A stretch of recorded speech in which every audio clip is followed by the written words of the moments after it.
Nanindigan ng Transnational Anti-Organized Crime Intelligence Group na hindi peke ang inilabas nilang mga ebidensya kaugnay ng gold shipment na umano'y pinasok ng Aquino administration.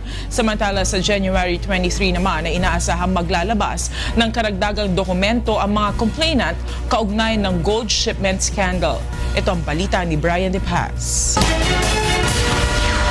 Mismo ang Transnational Anti-Organized Crime Intelligence Group o TAOC-IG ang nakakuha ng mga dokumento na nagpapatunay na totoo ang umano'y shipment ng 3,500 metric tons ng ginto na idiniposito sa Bank of Thailand. Matatanda ang noong nakalipas na linggo inireklamo sa Office of the Ombudsman si dating Pangulong Benigno Noynoy Aquino III at 6 na iba pa kaugnay ng umano'y shipment ng 141 billion US dollars na halaga ng ginto patungong Thailand. Kabilang din sa inireklamo sina dating Justice Secretary at ngayon ay Senator Laila de Lima, dating Interior Secretary Manuel Mar Rojas II, Bangko Sentral ng Pilipinas Governor Amando Titanco Jr., dating Finance Secretary Cesar Purisima, Treasury Department Chief Dealer Lorelei Fernandez at Senador Franklin Drilon. Sa eksklusibong panayam ng UNTV, iginiit ng Director General ng Transnational Anti-Organized Crime Intelligence Group na si Dr. Galma Arcilla na hindi peke ang mga hawak nilang dokumento. Ay hindi pwede maging peke yun dahil may mga taga-central bank po tayo na nakatayo mismo dyan at handang ibuyagyag yung lahat ng lahat. Kaya lalo pa namin palalakasin at ibibigay namin yung mga ebidensya pa rito. Iginalungkot naman ni Arcilla na may opisyal ng isang ahensya ng pamahalaan na hindi sumuporta sa kanilang National Anti-Graft and Corruption Summit ngayong araw kasunod ng paglabas ng issue ng gold shipment. Kaya nga lang, nung ilabas po namin ito, may isang agency, halimbawa ilinabas namin ito, halimbawa nag-file ng kaso, si Atty. Perito. Tapos saka naman lumabas yung advisory doon sa mayor na huwag kumatin dito. Ayon naman sa mga complainant ng gold shipment case, maglalabas pa sila ng mga dagdag na ebidensya at dokumento upang pagtibayin ang kanilang akusasyon. Sa abot aking nalalaman, tsaka nalalaman ko sa kaso, harap ako. Actually, totoo yun. Nasa Spain nga yung gold bars eh. Asahang maglalabas sila ng dagdag na ebidensya sa susunod na linggo. Brian De Paz, UNTV News and Rescue, Manila. Nanawagan sa Department of Environment and Natural Resources o DENR ang ilang grupo ng environmentalist na tuluyan ng suspindihin ang operasyon ng coal-fired powered plant sa Bataan na matagal nang inirereklamo ng mga residente. Ito ang balita ni Joshua Antonio. Tinimok ng iba't ibang environmental group ang Department of Environment and Natural Resources na suspindihin ang operasyon ng coal-fired power plant na pag-aari ng San Miguel Corporation at Petron sa Limay, Bataan. Ito ay kasunod ng mga ulat na umano'y paglabag ng planta sa mga batas ukol sa pangangalaga ng kalikasan at pagbubuga nito ng abo na umano'y nakakapekto sa kalusugan ng mga residente na malapit sa planta.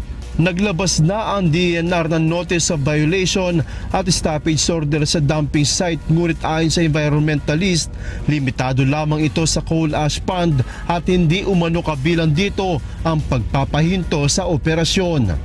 Kung ang suspension or cease and desist order ay para lang sa dumping, para patuloy ang operation ng planta na ito, ay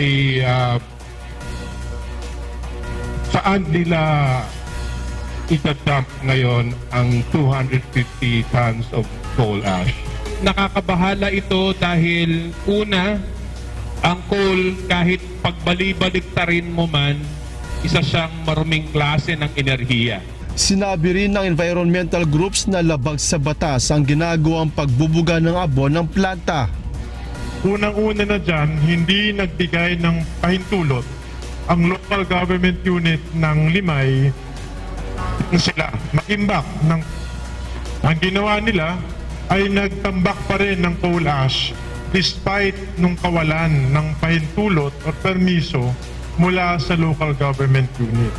Bukod sa pagsuspinde ng operasyon, ay hinimok din ng environmental group na unahin ang coal-fired power plant sa audit ng DENR patungkol sa compliance certificates na hinihingi ng ahensya.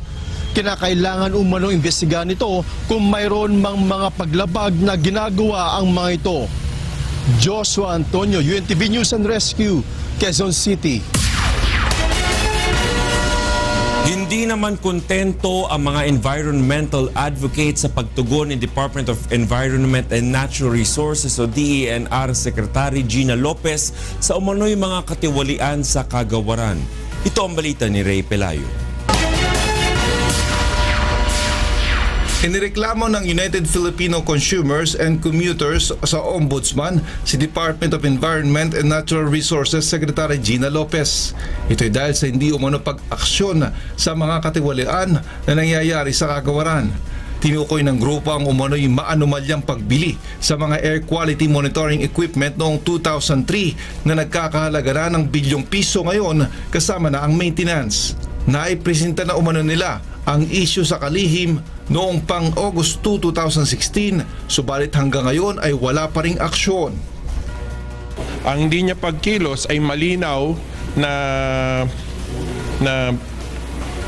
pagkonsinte, pagtalima niya dun sa mga opisyales ng tanggapan. Sa nakarating na impormasyon sa grupo, nasa 8 lamang ang gumagana sa 27 air quality monitoring equipment na nakakalat sa Metro Manila. Hindi rin nila accurate ang mga inilalabas nitong database sa kanilang sariling pagsusuri. Ang sinasabi nila 27, no? Pero ang aming napag-alaman, mga 8 o 7 lamang yung gumagana. Pero sa nakuha namin, nasa 48 po lahat itong mga aparato na ito. Kasama sa sinampahan ng reklamo si Leo Hasareno na ngayon ay consultant ng DENR at ang 2 pang opisyal ng EMB Air Quality Monitoring Bureau na si Jean Rosete at Teresita Peralta. Pinabulaanan naman ni Secretary Gina Lopez ang akusasyon at sinabing isinusulungan niya ang pagsasaayos ng air quality monitoring equipment. My passion is for clean air. It's been like this for decades, number 1. Number 2, I have zero tolerance for corruption. Nagsasagawa na rin sila ng inventaryo sa mga machine at isinasaayos ang mga ito. Naaayon naman anya sa procurement law ang isinagawang pagbili sa mga equipment. Ray Pelayo, UNTV News and Rescue, Quezon City.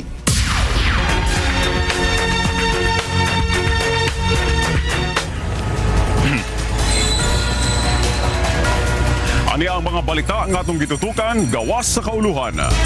Usa ka konsultasyon ang paghahimuon sa TESDA sa mga lumulupyo sa Tacloban North relocation sites may kalambigitan sa ginapatuman nga skills and livelihood assistance alang sa mga Yolanda survivors. Kini ang balita ni Jeneline Gakit. Kanya nga tuig, Technical Education and Skills Development Authority ang training skills ng livelihood assistance para mga nag-uukoy sa relocation sites nga tuwa Tacloban North. Kabahin inihan iginsaad ni Presidente Rodrigo Duterte nga ayuda ha Yolanda survivors san bumisita inihan nakalabay nga tuig sa Tacloban City. Sumalakan TESDA Regional Director Cleta Omega haon nga quarter yan nga tuig in tututukan nira ang ira pagbubuhaton nga konsultasyon ha mga residente para may baruan ang kinahanglan nga training han mga benepisyaryo. We need to consult the people. Ano inihiya ang plano para tinda nga relocation sites para maaram kita kami ngayon siya kami at TESDA hain kami masulod. Ginyakan gihapon ng TESDA Leyte nga naghihimon heran skills mapping halimang relocation sites sa norte nga nakikipagsumpayan na gihapon hira ha labor nga trade and industry departments para ang pagbubuhaton nga training yan nga tuig. We made a bagahin barangay skills mapping. We get the assistance of the National Housing Authority to help us do the skills mapping hanmanganakan to na. Ginaabi-abi gihapon han TESDA ang mga kabataan na Tacloban nga mag-avail han iginhatag nira nga napulo kayukot nga scholarship grant sa riyon nga kapartihan ayudahan gobyerno ha mga biktima han Bagyo Yolanda. Jeneline Gakit, UNTV Notisyangan Bulig, Tacloban, Leyte. Usa ka magnitude 7.2 nga linog ang miigo sa Celebes Sea kaganinang hapon. Ang sentro sa pagtayog natultulan sa gilayong 223 kilometro southeast sa Tongkil, Sulu. Ang maong tectonic quake adunay gilawmon nga sa 625 kilometro ug nabatian sa General Santos City, South Cotabato ug pipila ka bahin sa Davao Region. Sumala pa sa Philippine Institute of Volcanology and Seismology o PHIVOLCS, walay gilauman nga epekto ang maong linog sa habagatang bahin sa nasod. Wala po'y nakit ang peligro sa tsunami. Ang Pacific Tsunami Center human ang nahitabong pagtayog. Patay ang usa ka negosyante nga adunay kalambigitan kuno sa illegal nga droga human gipusil sa wala pa mailhing mga sospek sa San Pedro, Laguna. Kini ang balita ni Sherwin Kulubong. Pinagbabaril ng hindi pa nakikilalang mga suspect ang negosyanteng si Emilian Miranda, 32 anyos, habang nag-aayos ito ng kanyang panindang tubig sa San Pedro, Laguna kahapon.